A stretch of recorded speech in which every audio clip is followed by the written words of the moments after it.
I don't remember our intro. That's crazy.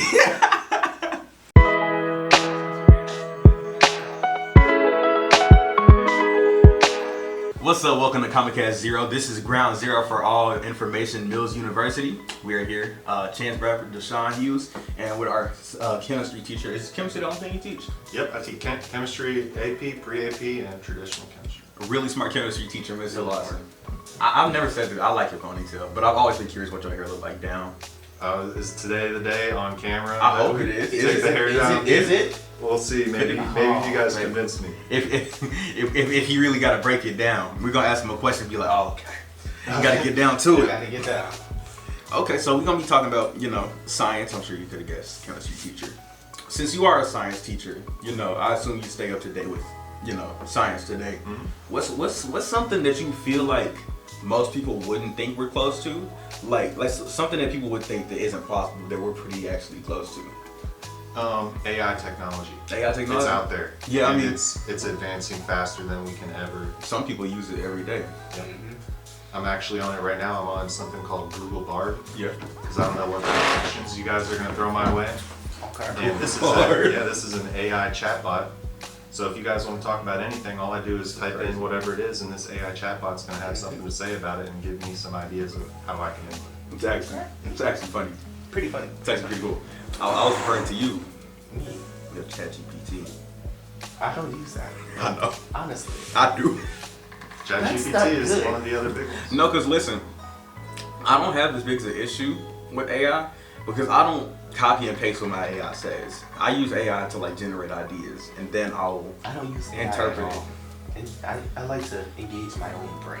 I like to engage my own brain too, but if there's a topic I get that I just don't care about or I'm bored with, I can't think about it. No, That's you have to force yourself. I have to force myself to Yes. think. If I could take a side, I'm going to side with Chance on this one. I win.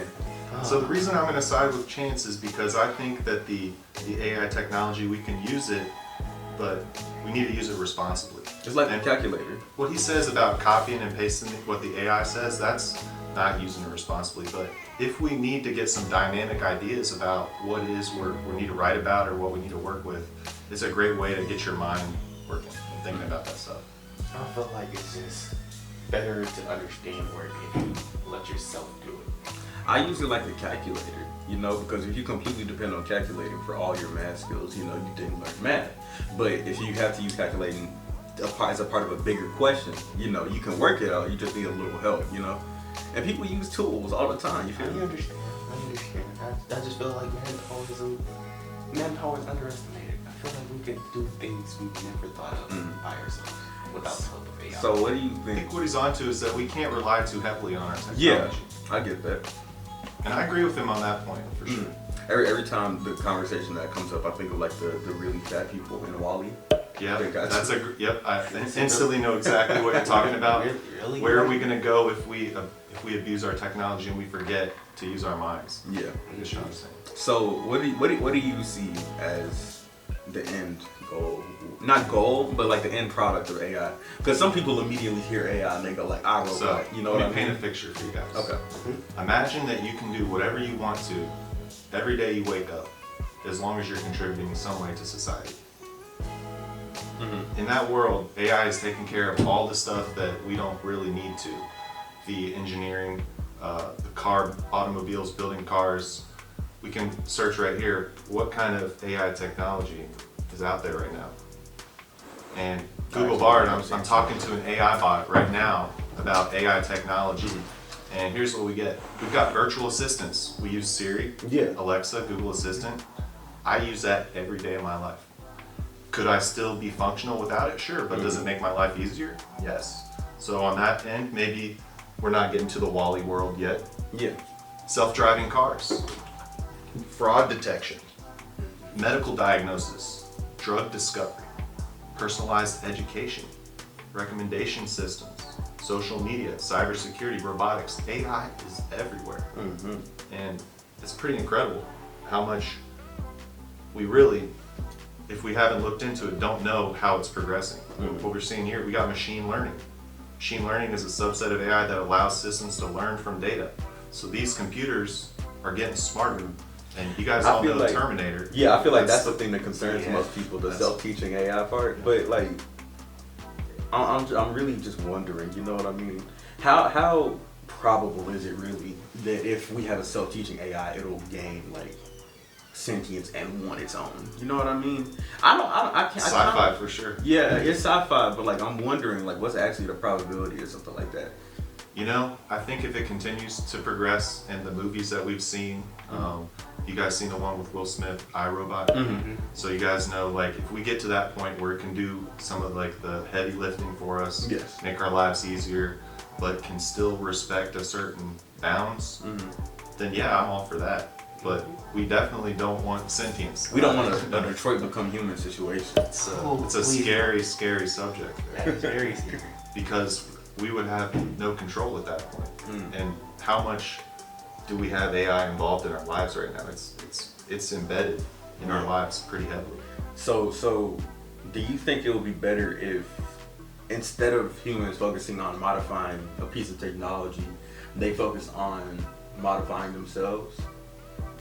That's exactly what I meant when I said I was going to paint a picture. Yeah. If you can wake up and know that everything else is going to be taken care of, you're going to get to eat, you're going to get to see your friends, and you know that your goal in life is to have some contribution to mankind. Maybe you're an artist. Maybe you want to wake up and paint every day. Maybe you want to wake up and make some music.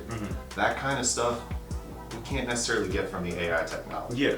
Well, in some cases, like, have you guys seen the paintings from the AI? Yes. It's pretty incredible. They're It getting is. close. They can't do the fingers quite right yet. No. You know, it's kind of like we want to be humans in the sense that we want to explore ourselves, our minds, understand ourselves better, contribute, and be happy. And if we can do that and AI is taking care of the rest of everything else, that would be a really great. What made me think about it was when you were talking about like the robots and our robots like being able to lift things. Like I was wondering, like instead of having to depend on them for it, what if you would just start focusing on enabling themselves to be able to do things like that? I don't know if that's too far into the realms of sci-fi, but like, you know, I would take a robot arm if I could have one. You know what I mean? I mean, technically we do have stuff like that. We have stuff like prosthetics that could contribute to it. Like, it wouldn't necessarily build your strength up, but like, pretty sure we can program something into that to be able to do it. I mean, yeah. I see it. But yeah, because prosthetics do like they are. I haven't like just been up to date looking at them, but they have been seeming to get more like advanced over a while. Prosthetics in terms of like our legs, our arms, we've got machines that can allow us to kind of emulate the real deal. We've also got stuff like pacemakers in our heart, you know, to help our heart beat the way it's supposed to. We've got a lot of different technologies that we're starting to embed in our bodies. And like Deshaun was saying, that's a good thing. We can take advantage of that, but what's too far? Have you guys ever thought about if our brains, if we could somehow make our brains like more chips and stuff like yeah, that? like Like chips. if it came down to that, I don't know if I would. You know, that's I too feel close like to that's my just brain. too far. That's too close to my It's brain. like cyberpunk stuff, right? Yeah. It's just too far. I couldn't do it. It's, I think it would have to be tested first. Yeah, it would have to be tested for because like brain failure. Yeah. If it's not, but like I don't know if I would be comfortable having like a piece of technology that close to my brain. You know what I mean? Even if, let's say Apple comes out with a chip, right? It's Apple, Yeah. right? You guys trust Apple. And they say, well, maybe, you know, depending. Scanning me. So they say, for we got years. this chip, and it's relatively affordable. It's been tested and proved.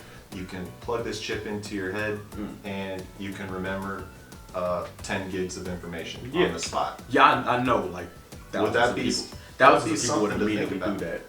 No, I know a lot of people would say never, ever. And then maybe some people would start to wonder, how could I use that to get ahead? I feel like initially there'll be a lot of denying, but I feel like over time, the more people that do it, the more accepted it will become. So yeah. But I'm wondering myself, like, how long would I last before I do it? Because if everybody's just superhumanly brainly able, you know, having a basic human brain is gonna start. Yeah. I mean, me personally, it's going to take a really long time before I actually accept doing it, because it took me almost, I want to say, 16 years to finally get an iPhone. Yeah. And that's because my brother been trying to force me into it for a long time. I have been My on phone Android stopped for a working. while. When my phone finally Yeah. stopped working, my brother took it upon himself to give me an iPhone. And I was just like, I mean, I could have lived with the Android. It works, Yeah. make calls, I can text. Yeah, I can do everything I need to do. I had an Android for a while, and when it broke, my mom gave me her old iPhone. It's an iPhone 8 Plus, a little bit ragged, as you can see, but it works fine. But the point is, I didn't make the decision to buy an iPhone. I just kind of got set up with one. So, but would it be a good thing having that many smart people? You know what I mean? Like, I know it seems weird, but like, I can't, like, a world where just everybody is an Albert Einstein feels kind of like. Well, do you think it would start to separate people, like on a level that we couldn't handle? I definitely do. I feel like many people would start being separated by beliefs that may necessarily be understandable. Like, to certain. like an intellectual version of classism or something Yeah. like that. Yeah. Yeah. So I feel like us, I believe as a society right now, with different mindsets and learning capacities, Mhm. I feel like it's okay because everybody accepts the fact that nobody learns at the same pace. And everybody, I feel like some people would start becoming like info addicts. Yeah. Like, they would Yeah. just keep uploading knowledge, and I don't Yep. know if that would be the, Yep. the best thing. Yep. Because I don't know if the human brain, even with the chip, it's not built to know everything. No. And it would be, I mean, I think that it's possible within our lifetimes we're going to start to see testing if there are, I mean, I don't know, there could already be testing with animals and that kind of thing. I feel like that's gonna be some crazy migraines, man. I think more realistically, we're going to use stuff like, you know, like the Oculus headgear to kind of be involved in the world differently. So it would be as like opposed to like physically changing Yeah. ourselves using kind of our peripheries to experience things. Yeah. So what's what's a topic in the science world, be it realistic or fictional, that you feel like we aren't close to, but when we do get to it, like, you would be very interested in? Space exploration for Space sure. exploration. I mean, we're close in a sense because we've traveled, we've gone to the moon, we have, you know, some robots on different planets right now taking pictures, sending us some data. But I don't think in my lifetime, or maybe even your lifetimes or your kids' lifetimes, that we're going to be out there exploring space like you think if you think about like Star Trek. Yeah. You know, like the Voyager traveling, going and seeing different civilizations and just ending up in all that stuff seems so far away. Like it seems unreachable. But if you think about where we were 200 years ago and where we are now and the rate that we're growing, I think it's possible within your kids' lifetimes, maybe the end of our lifetimes, that we're going to be able to start actually sending people out there. And So, well, I guess the first question that comes to my mind is, do you believe in extraterrestrial life? yeah, I do. Of course, who doesn't? Who doesn't? You'll be surprised, man. I mean, I can believe people don't believe. I understand who people don't believe. But- I mean, they have a valid reason. not Yeah, to. the common thing that I've heard is that how possible is it that in the entire solar system it's just us? And y'all think about it, it's like, yeah, you know, it would be. I can't make it make sense in my head that it would just be us. You know what I mean? You're talking about the Goldilocks paradox. Am I? Yeah, it's a real thing. People who talk about possible alien races out there that, you know, are living currently, there's a paradox that doesn't exist anywhere except for here, right now. And we are the only this planet is the only planet that can support life. And we're just happen to be that lucky that we can experience it. And that's the Goldilocks.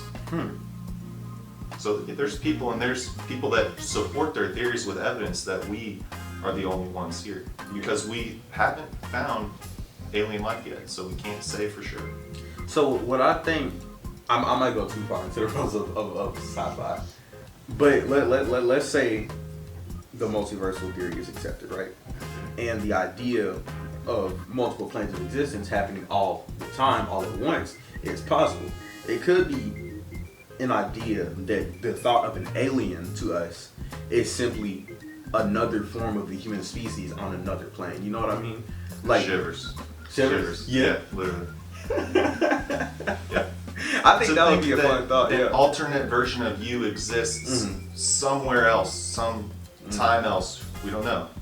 is that me? Is that considered an alien? It's not me. It's in a different plane of existence. That definitely got my brain tingling. Or if it's us, or if it's like just a different version of the human species that we're used to. Like for example, let's say there's another plane of existence. Everything's normal, same as humans here, but we evolved differently. Let's say we evolved to have stronger legs, or we evolved to have an extra finger, or something like that. You know, something so simple could like be so. We know how much differences can tear us apart here on Earth. And yes, to see another version of me with red hair and everything else is the same, could I accept?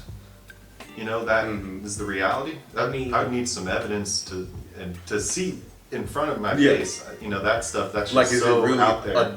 The you, or is it just a lookalike? You know, we want to believe there's other versions of ourselves because there's so many things we feel like we missed out on, or we wanted to do, or we didn't have time to do, and we're like, oh yeah, that other version of me, he's doing it right. He's making the big bucks. He's working that job that I wanted to get, and that helps us feel better about ourselves. So in that way, you know, the belief can be beneficial to us, even if we never ever know for sure.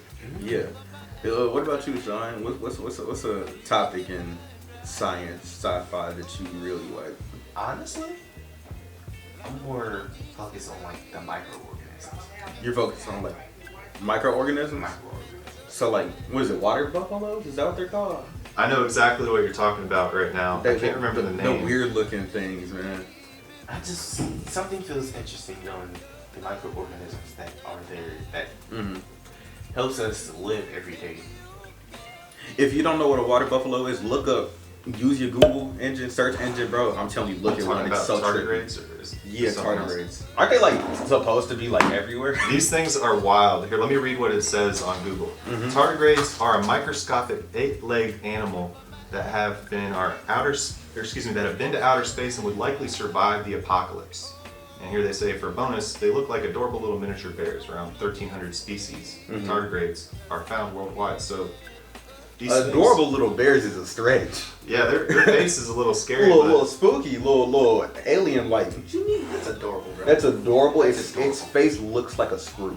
I bet there's a Pixar movie about these guys. Yeah. I need one. One in the works at least. I need one. Their skin looks like Plastic. Yeah. Like I feel like if I felt it, I would feel like I'm touching on like a winter coat or something like that. So what's cool to me is that they could exist in outer space, and maybe we've even found that they do exist in outer space. So in that sense, maybe there is life out there, and they just happen to be here as well. Yeah. See? Yeah, it's very easy to forget that there are like things smaller than we can see. You know what I mean? Yeah. There's microorganisms everywhere, and it's just fascinating to me. Just think about like how many bacteria is on our hands. Like even if we washed our hands, 10 times a day, we can't still be a trace amount. We can't get it all gone, and that's okay because our bodies we're filled with bacteria. It actually helps us maintain a good, healthy micro biome in our gut. So we love having bacteria, but sometimes if we can't handle the bacteria, we get sick. But there's so much that we can't see that's out there that's incredible. Like with the human eye, we can see the desk, we can see the computer, but we need a microscope. We need ways to see even closer. I know you guys are in my chemistry class. We're talking about those microscopes. We're talking about the tunneling, scanning electron microscope. Yeah. So we're getting close to seeing really as close as we can get and see those atoms. It's cool. And that's fascinating. Yeah, well, so I've asked you to. Something that I've always been interested in was it's related to this, by the way. I watched Ant-Man too, and he shrunk down to like a molecular level. Yep. Quantum world. Yeah, quantum. Like I feel like that's always been interesting to me. I feel like that of anything that's probably like the farthest. Figuring out how to put a human body so small that you can't see it. Like that would be near impossible what we have today, I would assume. I think that's something I would say. Yeah. Quantum mechanics. Yeah, but the idea of it is like crazy. Just because if you shrunk down, just everything would be like so different. You know what I mean? Like this desk right here would seem like a land, like a whole country to you. You know what I mean? Have you guys seen that? There's a movie called Downsizing with Matt Damon. Have you guys heard of that? I haven't. I have not. All right, so there's this guy, Matt Damon. He's a regular guy. He lives in a house. He works a job. He's got a family, but he's not making enough money to support the lifestyle he wants. There's a technology that can shrink humans, and it's been proved and tested. And they can shrink you down so that like the stuff you eat, you're eating less food, right? Yeah. Obviously, you're tiny. Yeah. They're like this big, right? So you're eating way less food. You've got a tiny house, and there's even tiny neighborhoods where people have already moved in. You just got to go and get the service done, and you shrink down. So you shrink down real small, and you can afford life, and you're actually living like a millionaire or a billionaire because the money that you have in this world, like our size world, can really influence a whole lot to a smaller person. So that would be like a crazy way to fix like overpopulation. it sure would. Just shrinking everything down. Spoiler to the movie, it doesn't work out very well for the people that shrink down. Never mind. They get taken advantage of They by get the bigger people. Makes sense. Makes sense. Yeah. Heightism is crazy. As humans. Heightism is wild. As humans naturally do. I do like bullying shorter people. That's not fair. That's not fair. What if I just bullied you? What if you bully me? Yeah. You're a little bit taller than me, but I'm not noticeably shorter than you. You know what I mean? Yeah, but I could call you a short. That's true. That's true. See, you see, that seems rude, doesn't it? Nah, I'd accept it. You would accept it. I would accept it, and I would push that hatred onto a 4-foot person. How y'all gonna forget an outro, bro? What? Bro, I can't stand this. I'm already about to quit. Anyways, I hope you guys enjoyed this episode of Comicast Podcast, whatever episode this is. I don't know. I just work here. If you guys enjoyed, please sub and like. And if you have any ideas about what to talk about next, or who to bring on, or if you just want to hype us up, go ahead and leave it in the comments. Peep the description for all of our social medias and platforms and where we're going to be at next. And I'll see you all on the next Comicast podcast.